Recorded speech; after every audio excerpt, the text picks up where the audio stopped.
Ya, jadi swasembada pangan tidak terbatas hanya kepada masalah padi saja, tapi juga sekarang misalkan ikan, perikanan dan sebagainya. Itu juga yang sedang kami kembangkan dan sedang berjalan.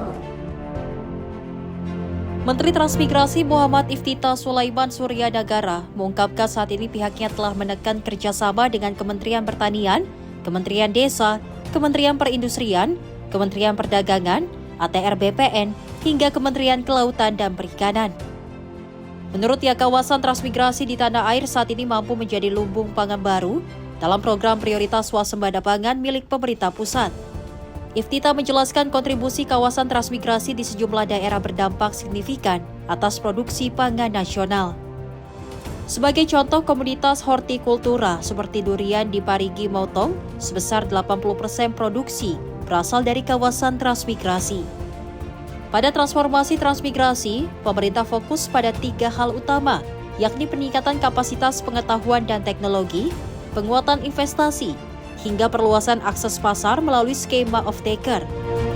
Kami sudah ada MOU dengan Kementerian Pertanian, sudah ada MOU juga dengan kementerian-kementerian lainnya, Kementerian Desa, Kementerian Perindustrian, Kementerian Perdagangan, Kementerian ATR BPN untuk penyediaan lahan dan sebagainya, termasuk dengan KKP.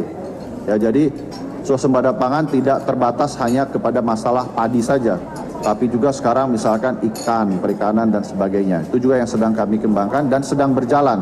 Sudah juga ada hasilnya di beberapa tempat, misalkan untuk padi saja, ketika misalkan Menteri Pertanian mengatakan swasembada beras misalkan, itu ada beberapa tempat titik seperti di Sumatera Selatan, 40% padinya disumbang dari kawasan transmigrasi.